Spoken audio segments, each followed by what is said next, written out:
ಕೊಲೆ ಮಾಡಿರುವಂತ ಆರೋಪಿಗಳನ್ನ ಮರೆ ಮಾಚ್ತಾ ಇದ್ದಾರಾ ಪೊಲೀಸರು ಅನ್ನುವಂತ ಪ್ರಶ್ನೆ ಕೂಡ ಹುಟ್ಕೊಳ್ತಾ ಇದೆ. ಶಾಮಿಯಾನ ಹಾಕಿ ಆರೋಪಿಗಳಿಗೆ ಮಾಧ್ಯಮಗಳಿಂದ ಬಚಾವ್ ಮಾಡಲಾಗ್ತಾ ಇದೆಯಾ?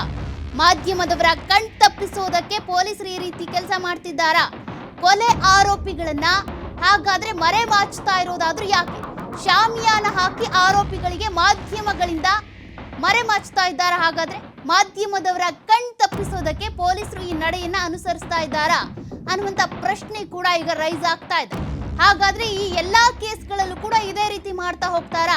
ಶಾಮಿಯಾನ ಹಾಕ್ತಾರಾ? ತನಿಖೆ ನಡೆಸುವಂತಹ ಸಂದರ್ಭದಲ್ಲಿ ಅಥವಾ ಪೊಲೀಸ್ ಸ್ಟೇಷನ್ ಅಲ್ಲಿ ಇದಕ್ಕೆ ಸಂಬಂಧಪಟ್ಟಂತೆ ಆರೋಪಿಗಳೇನಿರ್ತಾರೆ ಅವರ ತನಿಖೆ ಆಗುವಂತ ಸಂದರ್ಭದಲ್ಲಿ ಅಥವಾ ಕಮಿಷನರ್ ಭೇಟಿ ಕೊಟ್ಟಂತಹ ಸಂದರ್ಭದಲ್ಲಿ ಶಾಮಿಯಾನ ಹಾಕಿ ಮರೆ ಮಾಚ್ತಾರಾ ಹಾಗಾದ್ರೆ ಅನ್ನುವಂತ ಪ್ರಶ್ನೆ ಈಗ ಸದ್ಯಕ್ಕೆ ಪ್ರಬಲವಾಗಿ ಹುಟ್ಕೊಳ್ತಾ ಇದೆ.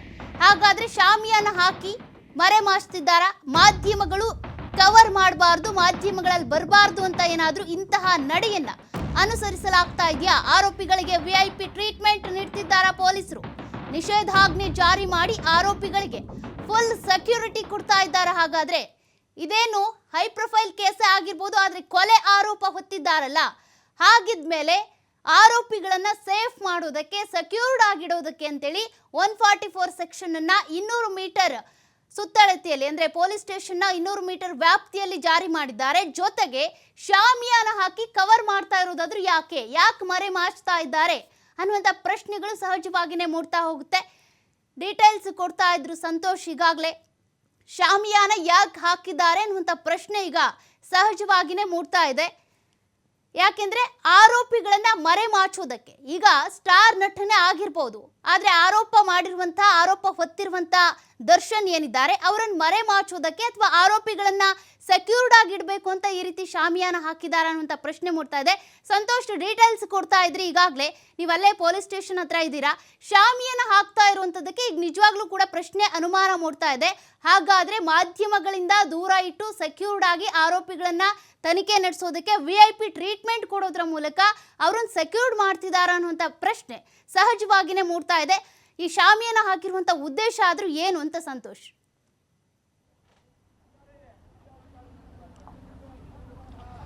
ಸೋಕೆ ಈಗಾಗಲೇ ನಾನು ಎಕ್ಸ್ಪ್ಲೇನ್ ಮಾಡ್ತಾ ಇದ್ದೆ. ಠಾಣೆಯ ಮುಂಭಾಗ ಮತ್ತು ಠಾಣೆಯ ಕಾಂಪೌಂಡ್ಗಳಿಗೆ ಸಂಪೂರ್ಣವಾಗಿ ಇವರು ಶಾಮಿಯಾನ ಹಾಕಿರುವಂಥದ್ದು ಸಾಕಷ್ಟು ಅನುಮಾನಗಳಿಗೆ ಎಡೆ ಮಾಡಿಕೊಡ್ತಾ ಇರುವಂಥದ್ದು.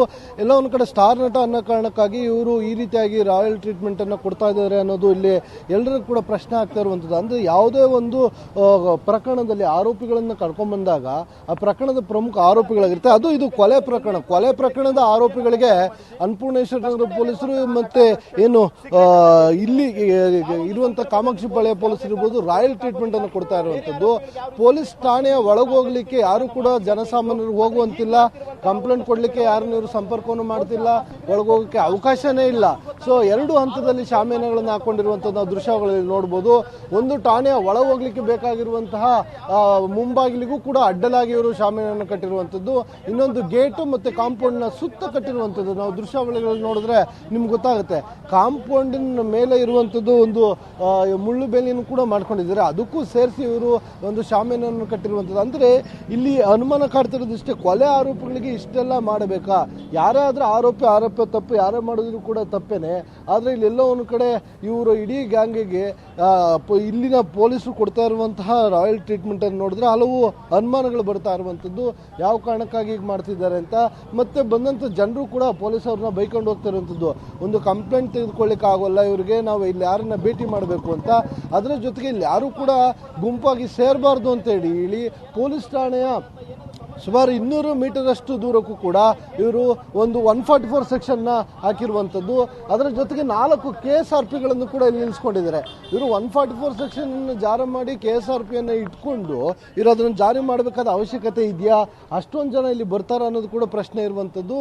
ಈಗಾಗಲೇ ಕೆಲವರು ಬರ್ತಾ ಇದ್ರು, ಅವ್ರನ್ನ ಕಳಿಸುವಂತ ಕೆಲಸ ಆಗ್ತಿತ್ತು, ಸಾಕಷ್ಟು ಜನ ಸಿಬ್ಬಂದಿಗಳಿದ್ರು. ಸೊ ಅದಿದ್ರು ಕೂಡ 144 ಸೆಕ್ಷನ್ ಜಾರಿ ಮಾಡ್ಕೊಂಡಿದ್ದಾರೆ. ಅದರ ಜೊತೆಗೆ ಇನ್ನು ಮಾಧ್ಯಮದವ್ರಿಗೆ ಎಲ್ಲೂ ಕೂಡ ಮಾಹಿತಿ ಆಗಿರ್ಬೋದು ಆಗಿರ್ಬೋದು, ಅದರ ಜೊತೆಗೆ ಇವರ ದೃಶ್ಯಾವಳಿಗಳು ಸಿಗುತ್ತೆ, ವರದಿಯನ್ನು ಮಾಡ್ತಾ ಇರೋದನ್ನ ತಪ್ಪಿಸ್ಲಿಕ್ಕೆ ಪೊಲೀಸರು ಈ ರೀತಿಯಾಗಿ ಮಾಡಿದ್ರ ಅಂತ ಅನುಮಾನಗಳು ಕಾಡ್ತಾ ಇರುವಂಥದ್ದು. ಒಟ್ಟಾರೆಯಾಗಿ ಎಲ್ಲೋ ಒಂದು ಕಡೆ ಕೊಲೆ ಪ್ರಕರಣದ ಆರೋಪಿಗಳಿಗೆ ಪೊಲೀಸರು ಈ ರೀತಿಯಾಗಿ ರಾಯಲ್ ಟ್ರೀಟ್ಮೆಂಟನ್ನು ಕೊಡ್ತಾ ಇರೋಂಥ ನೋಡಿದ್ರೆ ದಾರಿಯಲ್ಲಿ ಹೋಗೋರು ಬರೋರು ಕೂಡ ಪೊಲೀಸ್ ಠಾಣೆ ಮುಂಭಾಗ ಹಾಕಿರೋ ಶಾಮಿಯಾನ ನೋಡಿ ಇಲ್ಲೇನೋ ಫಂಕ್ಷನ್ ಆಗ್ತಾ ಇರಬೇಕು ಅಂತ ಕಮೆಂಟ್ ಮಾಡ್ಕೊಂಡು ಹೋಗ್ತಾ ಇರುವಂಥದ್ದು. ಇದು ಎಲ್ಲೋ ಒಂದು ಕಡೆ ಪೊಲೀಸರನ್ನ ಹಾಸ್ಯಾಸ್ಪದಕ್ಕೂ ಕೂಡ ಎಡೆ ಮಾಡಿಕೊಡ್ತಾ ಇದೆ. ಬೆಂಗಳೂರು ಪೊಲೀಸು, ಕರ್ನಾಟಕ ಪೊಲೀಸ್ ಅಂತ ಏನು ಹೇಳ್ತಾ ಇದ್ರು ಅದಕ್ಕಿದು ಕಪ್ಪು ಚುಕ್ಕೆ ಆಗ್ಬೋದು. ಇಡೀ ಪೊಲೀಸ್ ಇಲಾಖೆಯ ಇತಿಹಾಸದಲ್ಲೇ ಈ ರೀತಿಯಾಗಿ ಯಾವುದೇ ಪ್ರಕರಣಕ್ಕೂ ಯಾವುದೇ ಆರೋಪಿಗಳಿಗೂ ಇಷ್ಟು ಮರೆಮಾಚಿದ್ದಿಲ್ಲ.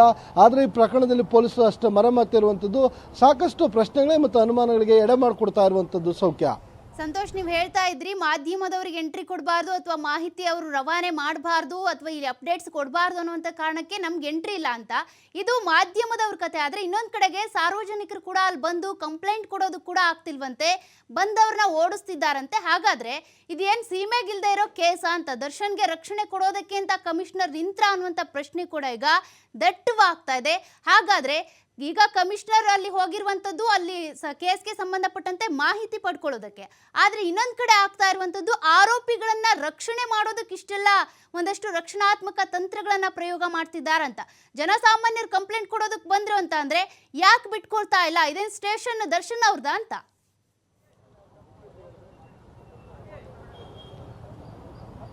ಖಂಡಿತವಾಗೂ ಇದೇ ಪ್ರಶ್ನೆ ಎಲ್ಲರೂ ಕೂಡ ಕಾಡ್ತಾ ಇರುವಂಥ ಸೌಖ್ಯ. ಈಗಾಗಲೇ ಸಾಕಷ್ಟು ಜನ ಬರ್ತಾ ಇರ್ತಾರೆ ಪೊಲೀಸ್ ಠಾಣೆಗೆ. ಬಂದಂಥವ್ರು ಕೂಡ ಈಗಾಗಲೇ ಒಬ್ಬರು ಪಾಸ್ಪೋರ್ಟ್ ವೆರಿಫಿಕೇಷನ್ಗೆ ಅಂತ ಬಂದಿದ್ರು. ಸೊ ಅವರು ಕೂಡ ಸರಿಯಾದ ರೀತಿಯಲ್ಲಿ ಸ್ಪಂದಿಸಿಲ್ಲ, ಇವತ್ತು ಆಗಲ್ಲ ಹೋಗಿ ಅಂತ ಕಳಿಸಿರುವಂಥದ್ದು. ಸೊ ಈ ಹಿಂದೆನೂ ಕೂಡ ನೆನ್ನೆ ಕೂಡ ಒಬ್ಬರು ಹೀಗೆ ಬಂದಿದ್ರು, ಚಿನ್ನೇಗೌಡರು ಅಂತೇಳಿ. ಈಗಲೂ ಕೂಡ ಕೆಲವರು ಒಳಗಡೆ ಹೋಗ್ತಾ ಇರುವಂಥದ್ದನ್ನು ನಾವು ಗಮನಿಸ್ಬೋದು. ಅಂದರೆ ಬರುವಂಥವ್ರಿಗೆ ಪೊಲೀಸ್ ಸ್ಟೇಷನ್ ಇದೆಯಾ, ಇಲ್ಲಿ ಪೊಲೀಸ್ ಸ್ಟೇಷನ್ ಇಲ್ವಾ, ಏನಾದರೂ ಬಾಗ್ಲಾಕೊಂಡಿದ್ದೀರಾ ಅಂತ ಅನುಮಾನ ಕಾಡ್ತಾ ಇರೋದು. ಅಂದರೆ ಸಂಪೂರ್ಣವಾಗಿ ಶಾಮಿಯಾನ ಕಟ್ಟಿರೋ ಹಿನ್ನೆಲೆಯಲ್ಲಿ ಪೊಲೀಸ್ನವರು ಇದ್ದಾರಾ ಪೊಲೀಸ್ ಠಾಣೆಯಲ್ಲಿ ಅನ್ನೋ ಪ್ರಶ್ನೆ ಬರಂತಹ ಸಾರ್ವಜನಿಕರಿಗೆ ಅನುಮಾನವನ್ನು ಹುಟ್ಟಾಕ್ತಾ ಇರುವಂಥದ್ದು. ಮೋಸ್ಟ್ಲಿ ಪೊಲೀಸ್ ಠಾಣೆಗೆ ರಜೆ ಇರಬೇಕು, ಇಲ್ಲ ಏನೋ ಇಲ್ಲಿ ಕಾರ್ಯಕ್ರಮ ನಡೀತಾ ಇರಬೇಕು, ಯಾವುದೋ ಸೆಲೆಬ್ರೇಷನ್ ಮಾಡ್ತಾ ಇರಬೇಕು ಪೊಲೀಸ್ನವರು ಅಂತ ಅನುಮಾನಗಳು ಕಾಡ್ತಾ ಇರುವಂಥದ್ದು. ಯಾಕಂದರೆ ಸಂಪೂರ್ಣವಾಗಿ ಶಾಮಿಯಾನ ಹಾಕಿದ್ದಾರೆ ಪೂರ್ತಿಯಾಗಿ. ಅಂದರೆ ಕಾಂಪೌಂಡ್ ಸೇರಿದಂತೆ, ಗೇಟ್ ಸೇರಿದಂತೆ ಎಲ್ಲೂ ಕೂಡ ಪೊಲೀಸ್ ಠಾಣೆಯ ದೃಶ್ಯಾವಳಿಗಳು ಕೂಡ ಕಾಣಿಸಬಾರ್ದು ಅನ್ನೋ ರೀತಿಯಲ್ಲಿ ಇವ್ರು ಮಾಡ್ಕೊಂಡಿರೋ ಹಿನ್ನೆಲೆಯಲ್ಲಿ ಇದು ಕಾಣ್ತಾ ಇರುವಂಥದ್ದು. ಈ ಒಂದು ಕೊಲೆ ಆರೋಪಿಗಳ ಗ್ಯಾಂಗ್ ಅನ್ನ ಇಟ್ಕೊಂಡಿರುವಂತಹ ಪೊಲೀಸ್ ಠಾಣೆಯಲ್ಲಿ ಇವರು ಕೊಲೆ ಆರೋಪಿಗಳಿಗೆ ಈ ರೀತಿಯಾಗಿ ಟ್ರೀಟ್ಮೆಂಟ್ ಮಾಡೋದಿದೆಯಲ್ಲ, ಮುಂದಿನ ದಿನಗಳಲ್ಲಿ ಯಾರೋ ಒಬ್ಬ ತಪ್ಪು ಮಾಡಿ ಬಂದಂತಹ ಆರೋಪಿ ಕೂಡ ಇದೇ ರೀತಿಯಾಗಿ ಟ್ರೀಟ್ಮೆಂಟ್ ಕೊಡ್ತಾರ ಅನ್ನೋದಿಲ್ಲ ಪ್ರಶ್ನೆ. ದುಡ್ಡು ಇರೋರಿಗೆ ಒಂದು ಕಾನೂನು, ದುಡ್ಡು ಇಲ್ಲದೇ ಇದ್ದವ್ರಿಗೆ ಒಂದು ಕಾನೂನು, ಅಧಿಕಾರ ಇನ್ಫ್ಲುಯೆನ್ಸ್ ಇರೋರಿಗೆ ಒಂದು ರೀತಿ ನಡ್ಕೊಳ್ತಾರೆ ಅಧಿಕಾರಿಗಳು, ಇಲ್ಲ ಅಂದವ್ರಿಗೆ ಒಂದು ರೀತಿಯಲ್ಲಿ ನಡ್ಕೊಳ್ತಾರೆ. ಹಾಗಾದ್ರೆ ಒಬ್ಬ ಸಾಮಾನ್ಯ ಯಾರೋ ಆಟೋ ಚಾಲಕ ಎಲ್ಲೋ ಆಟೋನಲ್ಲಿ ನಿಲ್ಸಿ ಬಂದಿದ್ರೆ ಅಂಥವನ್ನ ಕರ್ಕೊಂಡ್ಬಂದಾಗಲೂ ಕೂಡ ಇವ್ರು ನಡ್ಕೊಳ್ಳೋ ರೀತಿಯಾಗಿರುತ್ತೆ. ಸೊ ಅವನು ಕೂಡ ಇಲ್ಲಿ ಪ್ರಕರಣದಲ್ಲಿ ತಪ್ಪಿತಸ್ಥ ಆಗಿರ್ತಾನೆ, ಇವರು ಕೂಡ ಪ್ರಕರಣದಲ್ಲಿ ಆರೋಪ ಆಗಿರುವಂಥದ್ದು. ಆದರೆ ಇವ್ರು ನಡ್ಕೊಳ್ಳುವ ರೀತಿ ಹೇಗಿದೆ ಅನ್ನೋದು ಇಲ್ಲಿ ಹಲವರ ಪ್ರಶ್ನೆ ಆಗ್ತಾ ಇರುವಂಥದ್ದು. ಸದ್ಯ ಈ ಪೊಲೀಸರ ಈ ನಡೆಗೆ ನಿಜಕ್ಕೂ ಸಾರ್ವಜನಿಕವಾಗಿ ಇದು ಪ್ರಶ್ನಾತೀತವಾಗುತ್ತೆ. ಮತ್ತೆ ಅವರು ಕೂಡ ಇದನ್ನ ಅಂದ್ರೆ ಪೊಲೀಸ್ ಇಲಾಖೆ ಅಪಹಾಸಕ್ಕೆ ಎಡಾಗುತ್ತೆ ಅಂದ್ರೆ ತಪ್ಪಾಗ್ಲಿಕ್ಕಿಲ್ಲ. ಸೌಖ್ಯ. Thank you Santosh live ಡೀಟೇಲ್ಸ್ಗೆ.